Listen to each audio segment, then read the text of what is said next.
11வது அதிகாரத்தில் பார்த்தீங்கன்னா, Jesus comes to Jerusalem, Yesu Kristu எருசலேமுக்கு வருகிறார் அப்படின்னு பார்க்கப்படுகிறது. ஸோ இயேசு கிறிஸ்து எருசலேமுக்கு வருகிறார். அப்போ அவர் இவ்வளோ நாள் எங்கே இருந்தார் அப்படின்ற ஒரு வேளை நீங்கள் யோசிச்சு கொண்டு இருக்கலாம். 10வது அதிகாரத்தில் நம்ம வாசிக்கும்போது அவரை சுற்றி ஒரு ஏரியாஸாக போயிட்டுருக்கிறத நம்ம பார்க்குறோம். அதுக்கு 9வது அதிகாரத்தில் பார்த்தீங்கன்னா, Jesus travelled to different places என்பதை அந்த இடத்துல அவர்கள் சொல்லியிருக்கிறார்கள்.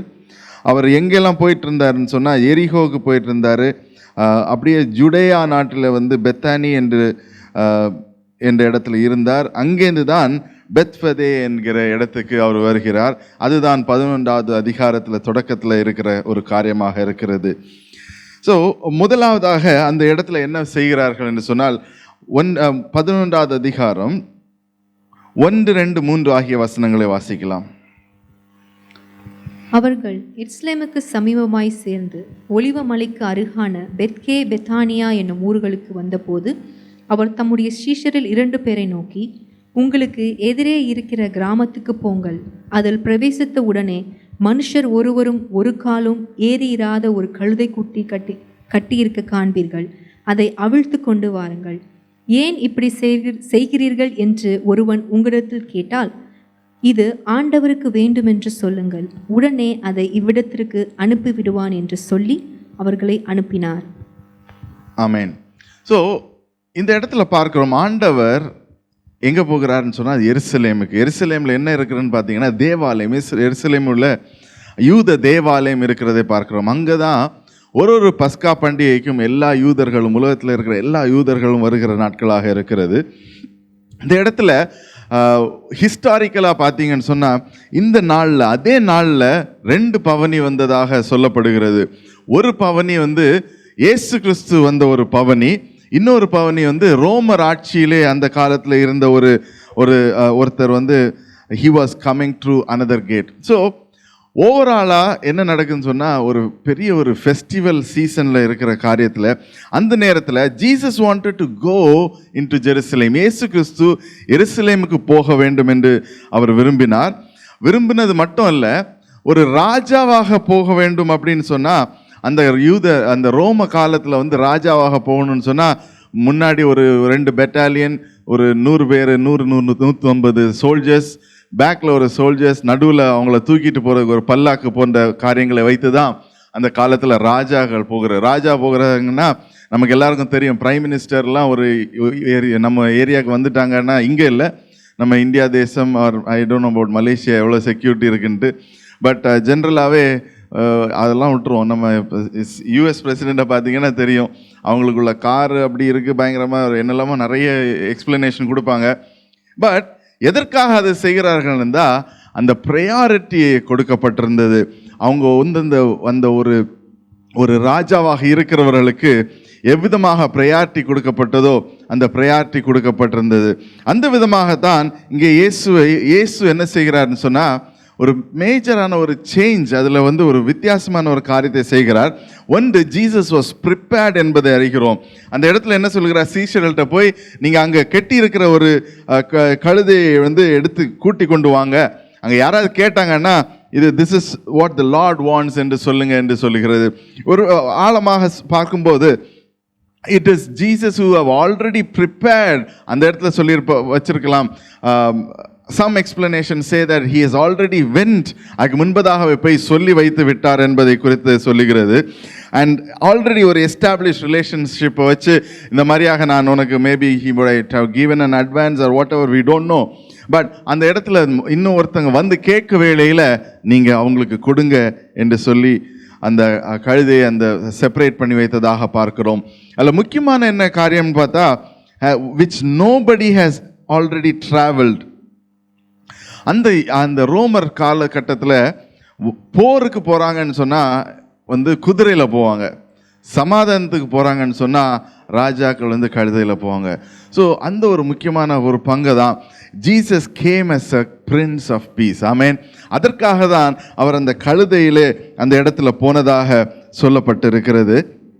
ஸோ அந்த இடத்துல போகும்போது 7வது வசனத்துலேருந்து வாசிக்கலாம். அவர்கள் அந்த குட்டியை இயேசுவிடத்தில் கொண்டு வந்து அதின் மேல் தங்கள் வஸ்திரங்களை போட்டார்கள். அவர் அதின் மேல் ஏறி போனார். அநேகர் தங்கள் வஸ்திரங்களை வழியிலே விரித்தார்கள். வேறு சிலர் மரக்கிளைகளை தரித்து வழியிலே பரப்பினார்கள். முன் நடப்பாரும் பின் நடப்பாரும் ஒசன்னா, கர்த்தரின் நாமத்தினாலே வருகிறவர் ஸ்தோத்திரிக்கப்பட்டவர், கர்த்தரின் நாமத்தினாலே வருகிற நம்முடைய பிதாவாகிய தாவீதின் ராஜ்யம் ஆசிர்வதிக்கப்படுவதாக, உன்னதத்திலே ஓசன்னா என்று சொல்லி ஆர்ப்பரித்தார்கள். ஆமென். ஸோ அவங்க ஆர்ப்பரித்த காரியம் என்னன்னு பார்த்தீங்கன்னா ஓசன்னா. அதனால தான் நம்ம நிறைய வாட்டி ஓசன்னா ஓசன்னா அப்படின்னு நிறைய வாட்டி சொல்லுறோம். ஓசன்னா என்பதுக்கு அர்த்தம் என்னன்னு சொன்னால் சேவ், சேவ் என்ன, லார்ட் சேவ் மீ என்பதை குறித்து தான் அந்த அர்த்தம். ஏன் அந்த மாதிரி கத்துனாங்க, அந்த மாதிரி சத்தமிட்டாங்கன்னு சொன்னால், அவர்கள் எல்லாரும் எதிர்பார்த்து கொண்டிருந்த யாரு? தாவீதின் குமாரனாகிய ராஜா, மேசையா, நம்மளை காக்க வருகிறவர், நம்மளை எல்லாம் இந்த இஸ்ரேல் நாட்டில் இந்த ரோமர் ஆட்சியிலேருந்து முற்றிலுமாக ஒரு விடுதலையை கொடுப்பதற்கு ஒருவர் வருகிறார். அவர்தான் மேசியா, அவருக்கு ஓசன்னா, அவரே நம்மளை காப்பாற்ற வருகிறார் என்பதை அந்த இடத்துல அவர்கள் குரலிட்டு எழுப்பியதாக அந்த இடத்துல சொல்லப்படுகிறது. ஸோ இன்றைக்கு நம்ம எதுக்காக ஓசன்னா சொல்லணும் அப்படின்ற ஒருவேளை நினைக்கலாம். ஒருவேளை நான் ஆண்டவரே என்னை காப்பாற்றுங்க என்று சொல்லி லார்ட் சேவ் ஒரு ஒரு ஒரு ஆறு ஒரு ஓடுகிற தண்ணியில் யாராவது போயிட்டு இருப்பாங்கன்னு சொன்னால் ஓசன்னா ஓசான்னு கத்துனீங்கன்னா என்ன நடக்கும்? யாராவது வந்து செய்வாங்களா? இன்னும் எதுக்கோ கத்திட்டு இருக்காரு போல இருக்கு, ஏதோ நம்பர் ஏதோ சொல்லிட்டு இருக்காரு போல இருக்கு, அப்படி தான் நினைப்போம். ஸோ சில நேரத்தில் நம்ம எபிரேய மொழியிலேருந்து நம்ம மொழிபெயர்க்கும் போது நமக்கு சில ஓசனான்னு சொல்லும்போது அநேக நேரத்தில் ஈவன் வென் வி ரிமெம்பர் ஒரு வருஷம் கழித்து திருப்பி ஓசன்னா மறந்து போச்சு அப்படின்ட்டு நம்ம வி மைட் ரீகால். ஸோ ஓசன்னான்னு சொல்லும்போது லார்ட் சேவ் மீ, ஆண்டவரை என்னை காப்பாற்றுங்க அப்படி என்று சொல்லுகிற ஒரு குரல். ஆண்டவர் சொல்லும்போது இயேசு கிறிஸ்துவன் அந்த இடத்துல வருகிறது இஸ்ரவேலர்களை காப்பாற்றுவதற்கு என்பதை அவர்கள் அறிந்திருந்தார்கள். ஆனால் எவ்விதமாக காப்பாற்றுவார் என்பதை அவர்கள் அறியவில்லை. ஸோ இருந்த கூட்டத்திலேயே ஒரு கூட்ட ஜனம் எப்படி இருந்திருக்கும்னு சொன்னால், யூத ராஜா வருகிறார் அப்படின்னு சொல்லியிருப்பாங்க. ஏன்னா அந்த நேரத்தில் யூத ராஜா அப்படின்னு சொல்லுகிற வேளையில் ரோமர் ஆட்சி, கவனமாக கவனிக்க வேண்டும். ஏரோது ராஜா இருந்த காலம், ஏரோது ராஜாவுக்கு பல்ல பிடுங்கின ராஜா மாதிரி தான் அவர் இருந்தார். ஏன்னா ரோமர் ஆட்சியில் இருந்தது. அந்த இடத்துல ஒரு பிரதான ஆசாரியாராக இருந்தவர் கைஃபஸ் தான். அந்த நம்ம குரூசிஃபிகேஷன்லாம் பார்த்தீங்கன்னா கைஃபஸ் அவராக அந்த பிரதான ஆசிரியராக இருக்கிறார். அவருக்கும் ரோம ஆட்சியருக்கும் ஒரு ஒப்பந்தம் என்னன்னா, நாங்கள் செய்கிற அந்த ஒரு வழிபாட்டையும் நீங்கள் எதுவுமே டிஸ்டர்ப் பண்ணக்கூடாது, நாங்கள் உங்களை டிஸ்டர்ப் பண்ண மாட்டோம், உங்களுக்கு வரிகளை கட்டி விடுவோம், ஆனால் எங்களை எங்களுடைய தேவனை ஆராதிக்க விட வேண்டும் அப்படி என்று சொல்லி கைஃபஸுக்கும் அங்கே ரோமர் ஆட்சியில் இருக்கிற அவருக்கும், ஐ திங்க் இட் இஸ் மறந்து போயிட்டது நேமு, அந்த ரோமர் ஆட்சியில் இருந்த அந்த லீடருக்கும் ஒரு ஒப்பந்தம் இருந்தது. அந்த ஏரோது ராஜா, ஸோ தேவர் மேபி திங்கிங், ஏரோது ராஜாவை யாரையோ மாற்றி விட்டு ஒரு ராஜா வருகிறார், தாவீதின் வம்சத்திலிருந்து வருகிறார், அவர் நம்மளெல்லாம் காப்பாற்ற போகிறார் என்று ஒருவேளை சிலர் அதற்காகவே வந்திருக்கலாம். புதுசாக யாரோ வந்திருக்காங்க, யார் என்று பார்ப்போம் அப்படின்னு சொல்லி பார்க்க வந்திருக்கலாம். But whatever they said, hosanna என்று சத்தமிடுகிற வேளையில் they were calling upon the God without knowing what they were calling for. இன்னொரு கூட்ட ஜனம் அதில் இருந்தது. அவங்க ஆண்டவர் எங்களோடு கூட பேசி இருக்கிறார், ஆண்டவர் எங்களுடைய வாழ்க்கையில் மாற்றங்களை கொண்டு வந்திருக்கிறார், நான் ஆண்டவர் மூலமாக ஹீலிங் பெற்றிருக்கிறேன் அப்படி என்று சொல்லி ஒரு கூட்ட ஜனம், அவரை அறிந்தவர்கள் அவர்களும் வந்திருந்தார்கள். ஏன்னா அவர் வருவதற்கு முன்பதாக people came to know about Jesus is coming to this place. So ரெண்டு விதமான ஆட்களை அந்த இடத்துல பார்க்கிறோம். ஒன்று, ஆண்டவர் எதற்காக ஓசன்னா என்று சொல்லி கூக்குரல் இட வேண்டும் என்பதை அறியாதவர்கள். இன்னொருத்தர்கள் எதற்காக நாம் கூக்குரல் இடுகிறோம், ஆண்டவரை எங்களை சேவ் பண்ணுங்க என்று சொல்லி நிச்சயமாக அறிந்தவர்கள். அவர்கள் ஏற்கனவே ஆண்டவருடைய அந்த ஹீலிங்காக இருக்கலாம், இல்லாட்டி அவருடைய மாறுதல், அவருடைய பிரசங்கங்களாக இருக்கலாம், அதை கேட்டு வந்தவர்களாக இருக்கிறார்கள். இன்றைக்கு நாம் ஓசனான்னு சொல்லுகிற வேளையில் நாம் எவ்விதமான ஆட்களாக இருக்கணும்? ஒருவேளை ஓசனா, சரி எல்லாரும் சொல்கிறாங்க ஓசனா, ஆண்டவரே நான் உம்மை நம்பி இருக்கிறேன், நீங்கள் என்னை வழி நடத்துவீங்க, நீங்கள் என்னை பாதுகாப்பீங்க அப்படின்னு சொல்லி எல்லாரும் சொல்கிறாங்க, நானும் சொல்வேன் அப்படின்ட்டு சொல்கிறதுல இருக்கிறோமா? இல்லைன்னா ஆண்டவர் எனக்காக நிச்சயமாக செய்வார், ஆண்டவர் என்னுடைய வாழ்க்கையில் இந்த காரியங்களை செய்வார் என்று நம்பிக்கையும் விசுவாசமும் ஆணித்தரமான நம்பிக்கையோ, அந்த நம்பிக்கையோடு நாம் ஆண்டவரை பார்த்து சொல்லுகிறோமா? நம்முடைய விசுவாசம் எந்த இடத்துல இருக்கிறது என்பதை நாம் பார்க்கிறோம். இந்த ஒரு காரியம் பார்த்தீங்கன்னா, இயேசு கிறிஸ்து அந்த இடத்துல வரும்போது அவர் யாரையும் குறித்து யோசிக்கல. ஏன்னா அந்த இடத்துல வரும்போதே he was going to the temple. அவர் டெம்பிளுக்கு தான் போகிறார். அங்கே தான் எல்லா பிரதான ஆசிரியர்களும் எல்லாரும் இருக்கிற அந்த டெம்பிளில் போகிறார். ஆனால் 11வது வசனத்தில் பார்க்குறோம், அங்கே போன வேளையில் மேபி கொஞ்சம் டிலே ஆகிருக்கலாம், டிராஃபிக் ஜாமாக இருந்திருக்கலாம், என்னன்னு தெரியல. Nobody was there in the temple. 11வது வசனம் பார்த்தீங்கன்னா, he entered the Jerusalem and went to the temple. He looked around at everything, but since it was already late, he went out to Bethany with the 12 என்பதை பார்க்குறோம். அவர் வந்தார், பார்த்து எல்லாத்தையும் பார்த்துட்டு போயிட்டு, அதுக்கு பிற்பாடாக வாசிச்சிங்கன்னு சொன்னால் அடுத்தது தான் he clears the temple again என்று சொல்லி அந்த இடத்துல வாசிக்க பார்க்குறோம். So we will skip from here. அதற்கு பிற்பாடாக மறுபடியும் he comes to the temple and நிறைய காரியங்களை சொல்லுகிறார். 12வது அதிகாரத்தில் he talks about the parable of the evil farmers என்பதை குறித்து நாம் சில நாட்களுக்கு முன்பதாக தியானித்தோம். அதுக்கு பிற்பாடாக 13வது அதிகாரத்தில் அவர் it is one of the final teachings அந்த இடத்துல கொடுக்கிறார். 13வது அதிகாரத்தில் one area I want to touch before I go to chapter 14 is Mark chapter 13 verses 32. 32வது வசனத்தை வாசிக்கலாம். 32லேருந்து 34. மார்க் 13வது அதிகாரம் 32லேருந்து 34 வரைக்கும். அந்த நாளையும் அந்த நாளிகையும் பிதா ஒருவர் தவிர மற்றொருவனும் அறியான். பரலோகத்தில் உள்ள தூதர்களும் அறியார்கள், குமாரனும் அறியார். அக்காலத்தை நீங்கள் அறியாதபடியால் எச்சரிக்கையாயிருங்கள், விழித்திருந்து ஜெபம் பண்ணுங்கள். ஒரு மனுஷன் தன் வீட்டை விட்டு புரதேசத்துக்கு பிரயாணம் போக எத்தனிக்கும் போது தன் ஊழியக்காரருக்கு அதிகாரம் கொடுத்து அவனவனுக்கு தன் தன் வேலைகளையும் நியமித்து விழித்திருக்கும் படிக்கு காவல் காத்துக்கிறவனுக்கு கற்பிப்பான். ஆமென். ஸோ இந்த இடத்துல பார்க்குறோம், இயேசு கிறிஸ்து அதுக்கு முன்பதாக பார்த்தீங்கன்னு சொன்னால் 13வது அதிகாரத்தில் அதை வீட்டில் போய் வாசிச்சு பாருங்கள், அநேக காரியங்களை சொல்கிறார். என்னென்ன காரியங்கள் நடக்க போகிறது, ஃப்யூச்சரில் என்னென்ன நடக்க போகிறது என்பதை குறித்து ஒரு ஷார்ட்டாக ஒரு பெரிய செர்மனை கொடுத்து விட்டு, அதுக்கு பிற்பாடாக அவர் எவ்விதமாக வரப்போகிறார்னு சொல்லிவிட்டு கடைசியாக என்ன சொல்கிறார்னு சொன்னால் 32-33 காரியங்களை சொல்லுகிற வேளையில் he talks about what you need to ask God and how we need to keep watch. எவ்விதமாக நாம் என்ன செய்ய வேண்டும் என்பதை குறித்து நாம் அந்த இடத்துல அவர் சொல்லுகிற காரியத்தை பார்க்கிறோம். months of planning and months of things. அநேக காரியங்கள் நம்ம நிறைய months எடுத்து பிளான் பண்ணுவோம், அநேக காரியங்கள் நம்ம என்னவோ செய்கிறோம். பட் he now says, வேற எதுவும் செய்யாதீங்க, keep watch and pray. விழித்திருந்து ஜெபம் செய்யுங்கள். எதற்கென்று சொன்னால், you do not know when the time will come. என்னன்னா God doesn't, யாருக்குமே நிறைய அந்த டைம் கொடுக்கல, என்றைக்கு ஆண்டவராக இயேசு கிறிஸ்து மறுபடியுமாக வர போகிறார் என்பதை குறித்து அவர் சொல்லலை. He says nobody knows the time. ஆனால் நீங்கள் என்ன செய்ய வேண்டும்னு சொன்னால் விழித்திருந்து ஜெபம் செய்ய வேண்டும்.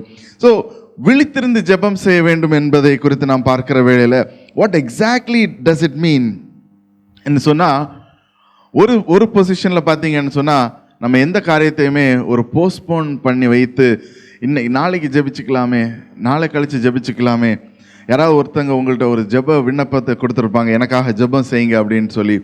ஒருவேளை நீங்கள் ரொம்ப பிஸியாக இருப்பீங்க, அதனால் அதை எடுத்து அப்படி வைத்து சைடில் வச்சுட்டு அப்புறம் பண்ணிக்கலான்னு பார்த்தீங்கன்னா, let me tell you, it will never happen. அது உங்களுக்கே தெரியும். யாராவது ஒருத்தங்க ஜெப குறிப்பு கொடுத்தாக்காங்க, அந்த நேரத்தில் ஜபிக்கல சொன்னால் அந்த நேரத்தில் if you don't really take the time to pray, it will just go and sit in ஒரு பெரிய லிஸ்ட்டில் போட்டு வச்சுட்டு எப்போது ஒரு நேரத்தில் ஐயோ இதெல்லாம் போட்டிருந்தோமே, இதெல்லாம் ஜபிக்கணும்னு நினச்சோமே அப்படின்னு நினைத்துட்டு இருக்கோம். ஸோ எந்த ஒரு ஜெபமாக இருந்தாலும் விழித்திருந்து ஜெபம் பண்ணுங்கள்னு சொன்னா, sometimes we need to be awakened in our spirit. நம்முடைய ஆவியிலே விழித்திருந்து ஜெபம் பண்ண வேண்டும். நம்முடைய கண்கள் சோர்ந்து போகாதபடி விழித்திருந்து ஜெபம் செய்ய வேண்டும். ஆவியிலே விழித்திருந்து ஜெபம் செய்ய வேண்டும் சொன்னா, சில நேரத்தில் நம்முடைய காரியங்கள், நம்முடைய வாழ்க்கையில் நடந்து கொண்டு வருகிற காரியங்களை பார்க்கும்போது நம்ம நினைக்கிறோம் எல்லாமே நம்ம பிளான் பண்ண மாதிரி நடக்கும் அப்படின்ட்டு. சில நேரத்தில் ஆண்டவர் சில காரியங்களை கொண்டு வந்து நமக்கு முன்பதாக வைக்கிற வேளையில் நாம் நினைக்கிற காரியங்கள் நடக்காது, ஆண்டவருடைய காரியங்கள் நடந்து கொண்டு இருக்கும். சில நேரத்தில் நம்ம நிறைய பிளான் பண்ணியிருப்போம். ஒரு வெட்டிங்கை யோசித்து பார்த்தீங்கன்னா, ஒரு மேரேஜ் ஃபங்க்ஷனை பார்த்தீங்கன்னா, ஒரு அந்த வெட்டிங்குக்கு அநேக வருஷங்களாக சிலர் பிளான் பண்ணுவாங்க, இப்படியாக இருக்கணும், இப்படி இந்த மாதிரியாக இருக்கணும்னு சொல்லி. ஆனால் அந்த வெட்டிங் வரும்போது அநேக காரியங்கள் இருக்கும். they forget the most important thing, that is to prepare their heart. அந்த மாதிரியாக அநேக வெட்டிங்ஸ் போகுது. ஆனால் that is what God says. God ஆண்டவர் அவர் மறுபடியும் வரும்போது நாம் ஒரு தயாரான நிலையில் அந்த when God comes to get us back, நாம் எவ்விதமாக இருக்க வேண்டும் சொன்னால், we have to watch and pray. தினந்தோறும் நாம் ஒரு போஸ்ட்போன் பண்ணாமல் let us not postpone things and preparation for his second coming. Somebody was saying, no, ஆண்டவர் வருகை சமீபமாய் இருக்கிறது அப்படி என்று சொல்லி 1967 சொன்னாங்க, 70 சொன்னாங்க, 80 சொன்னாங்க, 90 சொன்னாங்க. என் வாழ்க்கையில் இதுவரைக்கும் நான் அதை பார்க்கல, என்னுடைய ஜென்ரேஷனில் அப்படி பார்க்கல அப்படின்னு சொல்லி somebody was sharing about their testimony. ஆனால் ஒரு காரியம் சொல்ல வேண்டும். when we do not know the time and அது சொல்லுவது இன்றைக்கு நாளைக்கு என்று we never know. ஏன் அதை சொல்கிறாங்க அப்படின்னா, it is God is not number one time bound இல்லை, அவர் எப்போ வருகிறார் என்பது நமக்கு தெரியாது. ரெண்டாவது, if he comes today, are we ready? அந்த தான் நமக்கு சிந்திக்க வேண்டும். இன்றைக்கு ஒருவேளை ஆண்டவர் வருவார் என்று சொன்னால் நாம் தயாராக இருக்கிறோமா? ஸோ தயாராக இருப்பது என்பது whatever we are doing, let us confess, முக்கியமாக முதலாவது. ரெண்டாவது, ஆண்டவர் வருகிற வேளையில் நாம் நம்மளை தகுதிப்படுத்திக் கொள்ள வண்ணமாக let us be watchful so that we do not fall into sin. Let us be watchful that we do not fall into temptation. Let us be watchful that we do not do the things that God hates. நான்காவது, let us be watchful that we do only what God wants us to do. ஆண்டவர் நம்முடைய வாழ்க்கையில் என்ன செய்ய வேண்டுமோ அதை மட்டும் செய்வதற்கு நாம் இடம் கொடுக்க வேண்டும். ஒரு இடத்துலையும் when we say watch அப்படின்னு சொல்லியாச்சுன்னா, எங்கே வாட்ச் டவர் இருக்கும் அப்படின்னு பார்த்தீங்கன்னா, ஒரு ஒரு ஒரு கிங்டம் இருக்குதுன்னு சொன்னால், ஒரு ராஜா எந்த இடத்துல வாட்ச் டவர் வச்சுருப்பாருன்னு சொன்னால், முதல் வாட்ச் டவர் அவருக்கு எல்லையில் இருக்கும். ஆமென். எல்லையில் அந்த பகுதியில் இருக்கிற எல்லையில் தான் வாட்ச் டவர் வச்சுருப்பாங்க. எதுக்குன்னா, வாட்ச் டவர் மற்றதை விட கொஞ்சம் ஹையாக இருக்கும். ஏன்னா தூரத்தில் ஒரு எனிமி வருகிறான்னு சொன்னால், யாராவது இங்கே தாக்கிறதுக்கு வருகிறான்னு சொன்னால் முதலாவது அந்த வாட்ச் டவர் தெரியும். So when we say watch and pray ன்னு சொல்லும்போது, தூரத்திலே வருகிற காரியங்களை நாம் அறிந்து அதற்கு ஜெபித்து அதில் ஜெயம் எடுக்க வேண்டும். ஹல்லேலூயா. அப்படி ஜெயம் எடுக்கிற வேளையில் அந்த வாட்ச் அண்ட் ப்ரேன்னு சொல்கிறது, நம்ம நம்மளை ஆட்கொண்ட பிறகு நமக்கு வாட்ச் பண்ண முடியாது. வாட்ச் முடிந்து விட்டதுன்னா அது ஒரு அட்டாக் தான். அட்டாக் முடிஞ்சுன்னா எல்லாம் சாப்டர் க்ளோஸ் தான். So we need to watch and pray ன்னு சொல்லும்போது before it really comes into us. ஆகையால் நாம் என்ன செய்யணும்னு சொன்னால், அந்த வாட்ச் டவரில் இருக்கவங்க தூங்கிட்டாங்கன்னா என்ன நடக்கும்? எனிமி அப்படியே சாப்பிட்டு போயிடுவார். ஸோ அந்த வாட்ச் டவரில் இருக்கிறவங்க தான் நீங்களும் நானும். ஹல்லேலூயா.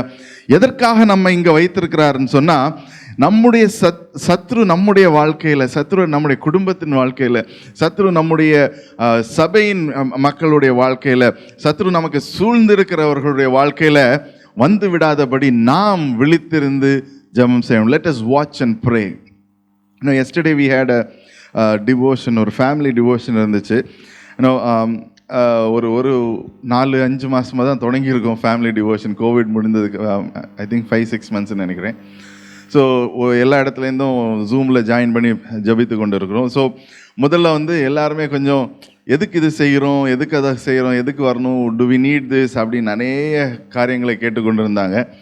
அண்ட் யாருமே ரொம்ப எக்ஸ்ப்ரெஸ் பண்ணுறது கிடையாது. தோ தே ஆர் ஒரு சைடில் ஒருத்தவங்க அவங்களுடைய காரியங்களை அவர்களுக்கு தெரிந்த வண்ணமாக ஊழியத்தை செய்து கொண்டு இருந்தாலும் யாருமே வந்து ரொம்ப வந்து கிளியராக பேசுவதில்லை. ஆனால் நாளடைவில் ஸ்லோவாக இப்போ என்ன நடக்குதுன்னு சொன்னால், நேற்று we have open time for testimony, சாட்சியை ஷேர் பண்ணுவதற்கு கொஞ்சம் டைம் கொடுப்போம். ஸோ அந்த நேரத்தில் one of my cousin she told, I thank God.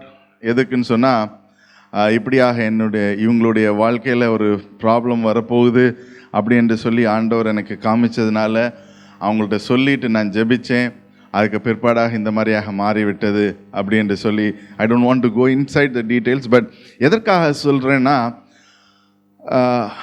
எங்களுடைய வாழ்க்கையில் we never expected that person to see a vision about the family. இன்னொருத்தர் ரெண்டு விஷன் சொன்னாங்க. ஒன்று ஒரு ஃபேமிலி, இன்னொருத்தங்க இன்னொரு ஹெல்த் ரீசன்.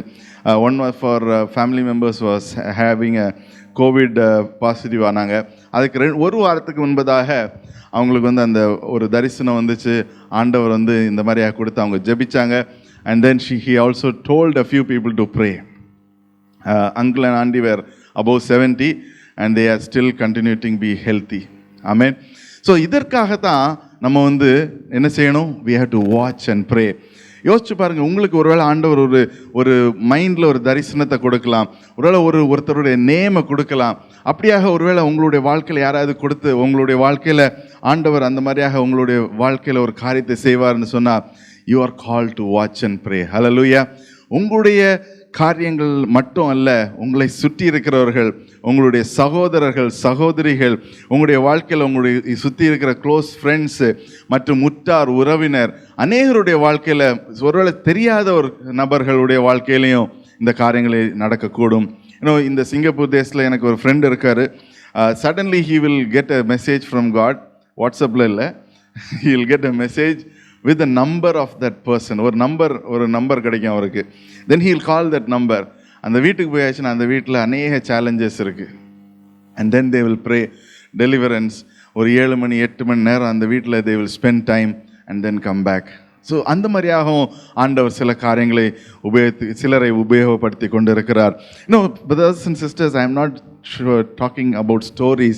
இது இன்றைக்கு உங்களுடைய வாழ்க்கையிலும் எங்களுடைய வாழ்க்கையும் நடந்து கொண்டு இருக்கலாம். ஆனால் ஒருவேளை நீங்கள் அந்த சென்சிட்டிவ்னஸ் ஆஃப் த ஸ்பிரிட் கொஞ்சம் கூட ஆக்டிவாக இல்லாதனால ஒருவேளை அதன் மூலமாக you are not really standing up to the watch. அந்த இடத்துல நின்று ஒரு வாட்ச்மேனாக வாட்ச் அண்ட் ப்ரே என்ற வாட்ச் டவரில் நின்று நாம் ஜெபிப்பதற்கு நாம் அழைக்கப்பட்டிருக்கலாம். ஆனால் அந்த அழைப்பு ஒருவேளை இல்லை, நான் ரெடி இல்லை என்று சொல்லி கொண்டு இருக்கலாம். இல்லைன்னா நான் அந்த இடத்துல நிற்கிறேன், ஆனால் எனக்கு எப்படி ஜெபிப்பது என்பது தெரியாமல் இருக்கலாம். ஒருவேளை இல்லை, நான் அந்த மாதிரியாக இருக்க விரும்புகிறேன் என்று சொன்னீங்கன்னா, ஆண்டவர் இன்றைக்கு உங்களுக்கு அந்த வாஞ்சையை மட்டுமல்ல, அதற்குள்ளான தேவையான கிஃப்ட்ஸை ஆப்ரேட் பண்ணும்படியாக, தரிசனங்களை காணும்படியாக ஆண்டவர் உங்களுக்கு கிருபை செய்வாராக. ஹல்லேலூயா. ஸோ ரெண்டாவது காரியம், we have to watch and pray. முதலாவது நம்ம பார்த்தோம், we are called, நம்ம அழைக்கிறோம், ஆண்டவரே என்று அழைக்கிறோம், லார்ட் சேவ் மீ என்று அழைக்கிறோம். எதற்காக அழைக்கிறோம்? நம்முடைய சுயத்துக்காக அழைக்கிறோமா, இல்லை தெரியாமலே எதற்காக அழைக்கிறோம்னு சொல்லி ஓசன்னா என்று சொல்லுகிறோமா? ஓசன்னான்னு இல்லை, ஆண்டவரே என்னை காப்பாற்றுங்க என்று சொல்லுகிறோமா? இல்லை, ஆண்டவர் எனக்கு சொந்த ரட்சகராக இருக்கிறார், ஆண்டவர் எனக்கு இதை செய்திருக்கிறார், அவர் மறுபடியும் என்னுடைய வாழ்க்கையில் செய்வார் என்று நிச்சயத்தோட நாம் கூப்பிடுகிறோமா என்பதை பார்த்தோம். ரெண்டாவது, வாட்ச் அண்ட் ப்ரே என்று சொல்லுகிற வேளையில் நாம் அந்த தரிசனங்களை அறிந்து நம்முடைய வாழ்க்கையில் நம்முடைய சுற்றியில் இருக்கிறவர்களுக்காக ஜெபிப்பதற்கு கடமைப்பட்டிருக்கிறோம். அதற்காக நாம் எழும்புவதற்கும் நாம் கடமைப்பட்டிருக்கிறோம். மூன்றாவது, 14வது அதிகாரத்தை வாசிக்கலாம். 14வது அதிகாரத்தில்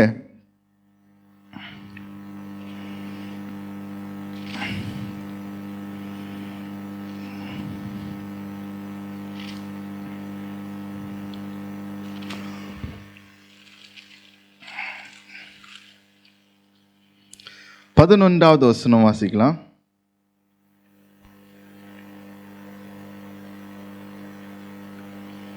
அவர்கள் அதை கேட்டு சந்தோஷப்பட்டு அவனுக்கு பணம் கொடுப்போம் என்று வாக்குத்தத்தம் பண்ணினார்கள்.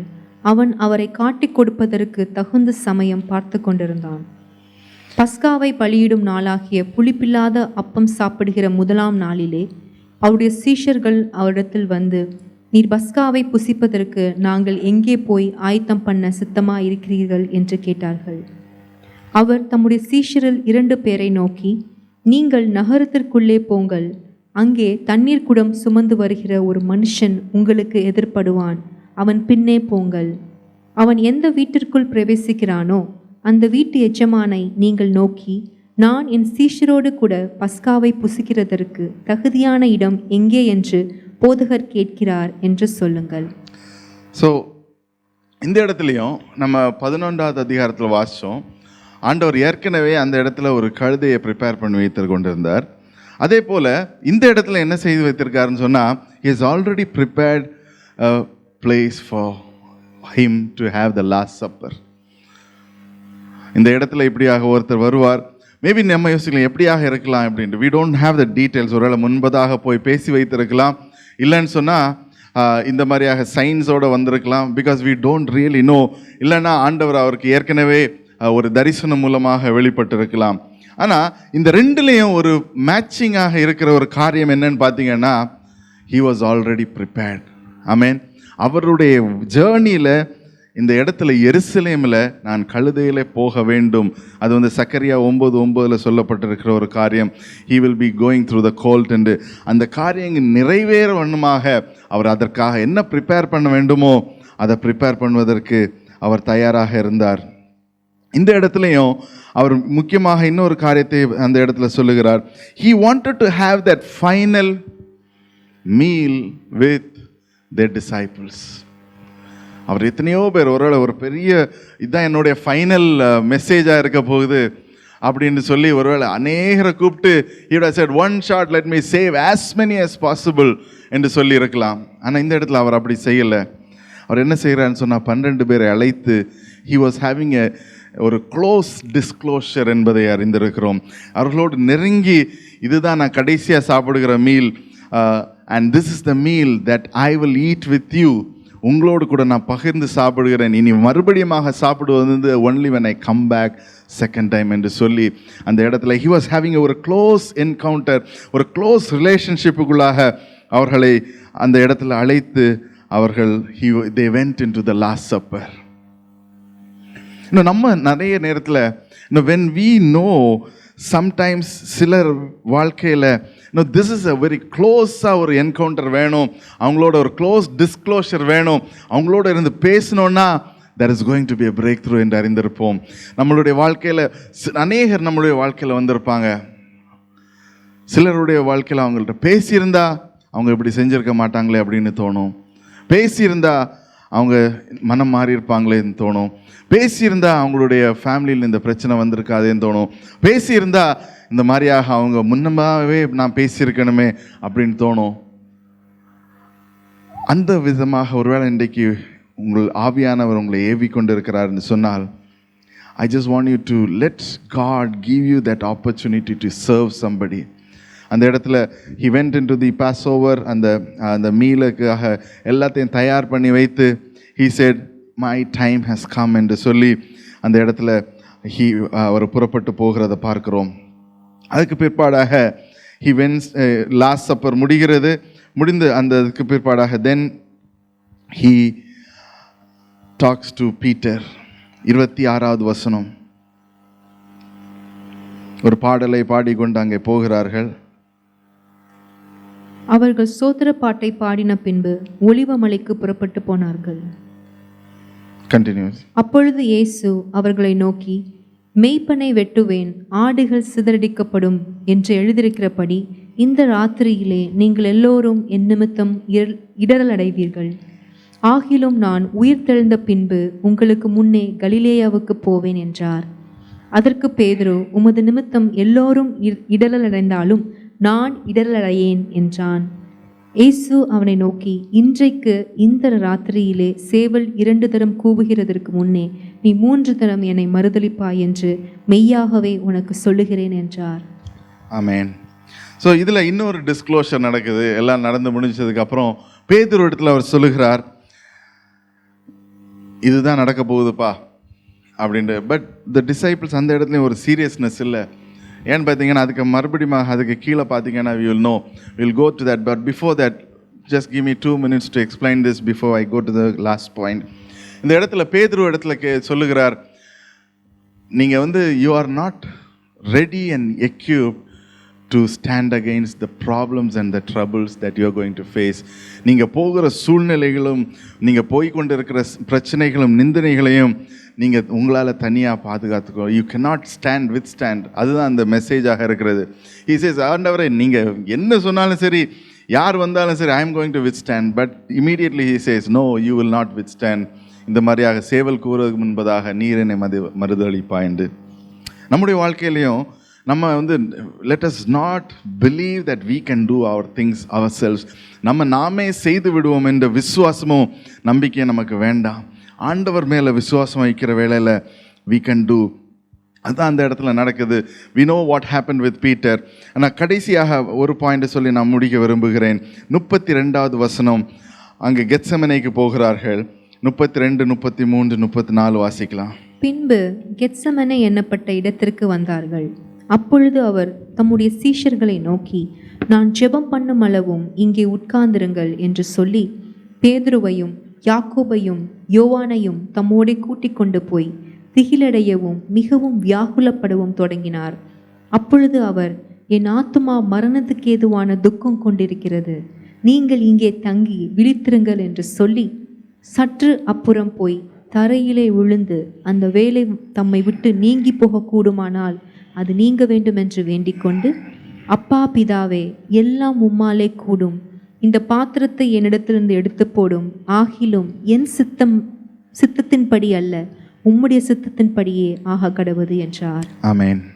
ஸோ இந்த வார்த்தைகள் அநேக முறை நாம் கேட்டிருக்கிறோம். ஆனால் இதில் முக்கியமான ஒரு பங்கு என்னன்னு சொன்னால், இந்த அவருடைய ஜேர்னி எங்கே ஸ்டார்ட் பண்ணிச்சுன்னு சொன்னால், எருசலேமுக்கு வரக்கூடிய வழியில். இது எருசலேமில் நடக்கலை. அவர் மறுபடியுமாக எருசலேமில் எல்லாம் முடிச்சுட்டு, டீச்சிங்லாம் முடிச்சுட்டு மறுபடியுமாக அவர் போகிறார். லார்ட் சப்பர் எல்லாம் முடியுது, அவங்க எல்லாம் சாப்பிட்றாங்க. சாப்பிட்டு முடிச்சுட்டு மறுபடியுமாக எங்கே போகிறார்? மவுண்ட் ஆஃப் ஆலிவ்ஸ்க்கு மறுபடியுமாக வருகிறார். அந்த இடத்துல தான் கெத்செமனே என்கிற இடத்துல ஒரு பள்ளத்தாக்கு என்று சொல்லலாம். It's a nice place. ஃபோட்டோஸ்லாம் பார்த்துருப்பீங்க. அழகான ஒரு வைன்யார்டு, ஒரு வைன் தோட்டமாக இருக்கிறது.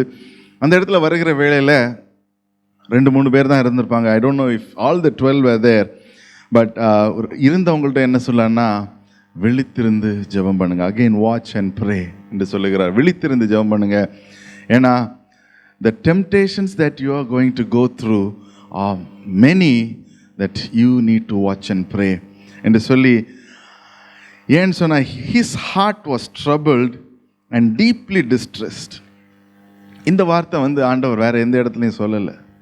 வசனத்தில் பார்த்தீங்கன்னா ஆண்டவர் he says he is compassionate ன்னு சொல்லியிருக்காரு.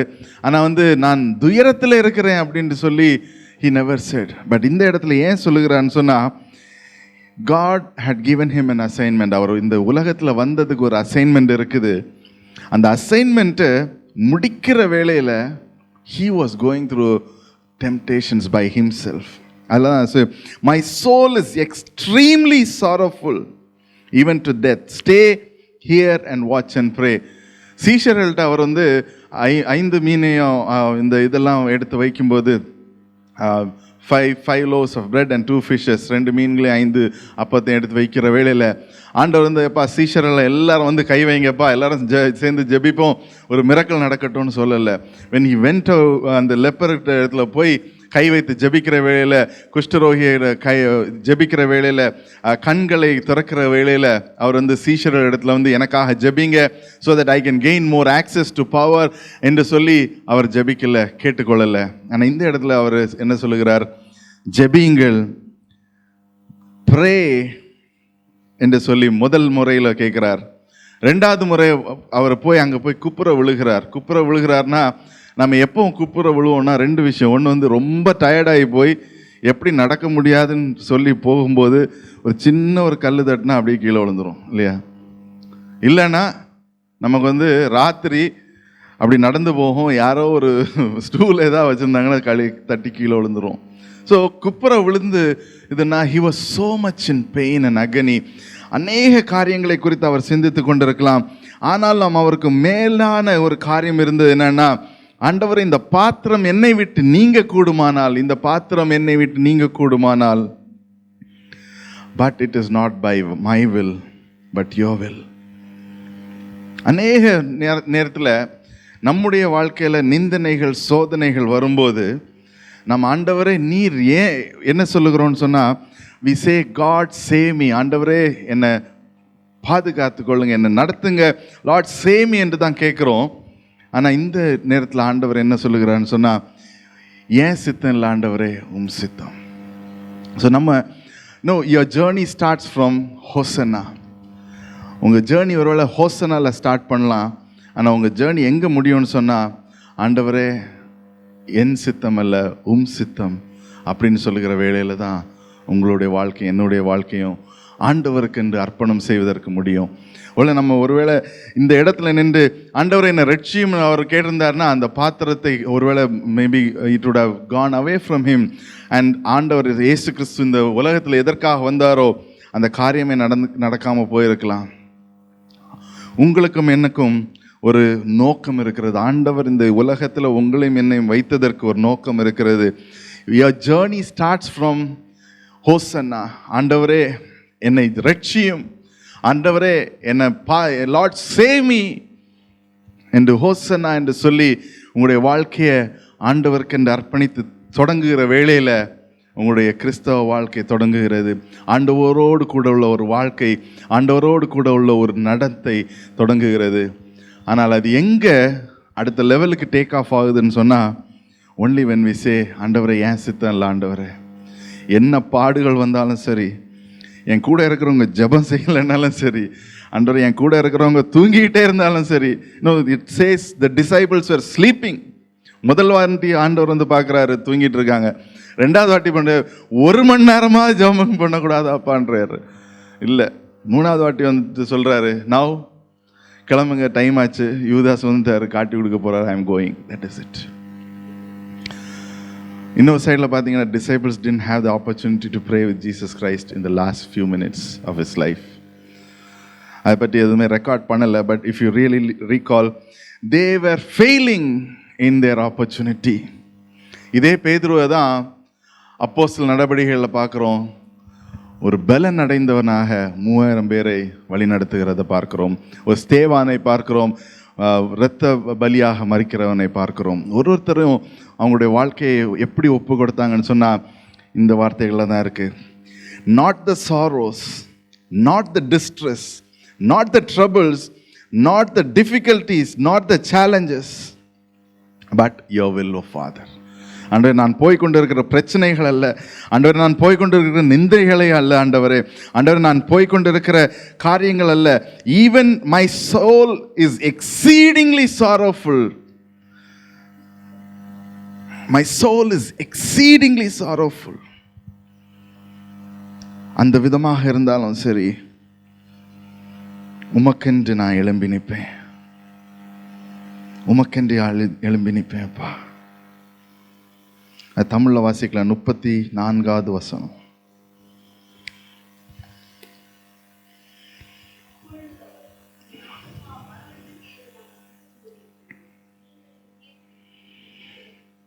என் ஆத்துமா மரணத்துக்கு ஏதுவாக துக்கப்பட்டிருக்கிறது. நம்முடைய வாழ்க்கையில் if we had to meet death sometime, அந்த நேரத்தில் we would not be thinking about anything else but our life. இந்த இடத்துல அதான் சொல்லுது, even if we have to die, ஆண்டவரே எந்த சூழ்நிலையாக இருந்தாலும் சரி, எந்த விதமான நிந்தனையாக இருந்தாலும் சரி, எந்த விதமான சூழ்நிலையிலும் ஆண்டவரை நீங்க என்ன செய்ய விரும்புகிறீங்களோ என்னுடைய வாழ்க்கையில் நான் செய்யறதுக்கு விரும்புகிறேன்ப்பா. அப்படியாக நாம் ஒப்பு கொடுத்து ஜீவிக்க தொடங்கணும்னா, ஒரு நாளும் ஆண்டவருக்கென்று கனி கொடுக்கிறவர்களாக, ஒரு நாளும் ஆண்டவருக்கென்று ஏதாகிலும் செய்ய வேண்டும், இன்றைக்கு ஏதாகிலும் செய்ய வேண்டும் ஆண்டவரே என்று சொல்லி ஆண்டவருடைய ராஜ்யத்தை கட்டுவதற்கு, ஆண்டவர் நம்மளை ஏவுவதற்கு எதுவுமே தடையாக இருக்க முடியாது. So your journey starts from ஹோசன்னா, ஆண்டவரே என்னை காப்பாற்றுங்க என்று சொல்லி ஒருவேளை தொடங்கி இருக்கலாம். இன்றைக்கும் அப்படியே காப்பாற்றுங்கன்னு சொல்லிட்டு இருப்போம்னு சொன்னால் we are still in the starting point. ஆனால் ஆண்டவர் எங்கே நம்மளை நிற்க வைக்கணும்னு சொன்னால், என்னுடைய வாழ்க்கையை பார்த்தல்ல உண்மை நான் பின்பற்றுகிறேன் ஆண்டவரே, என்னுடைய சூழ்நிலைகளை பார்த்தல்ல நான் பின்பற்றுகிறேன் ஆண்டவரே, நீர் உம்முடைய சித்தத்தை என்னுடைய வாழ்க்கையில் செய்வதற்கு ஒப்பு கொடுக்கிறேன். அந்த ஒரு கன்விக்ஷனோட, அந்த ஒரு தீர்மானத்தோட இந்த இடத்துல நாம் ஆண்டவரை நோக்கி பார்ப்போம். இருக்கிற இடத்துல அப்படியே கண்களை மூடுவோமா? அல்லேலூயா.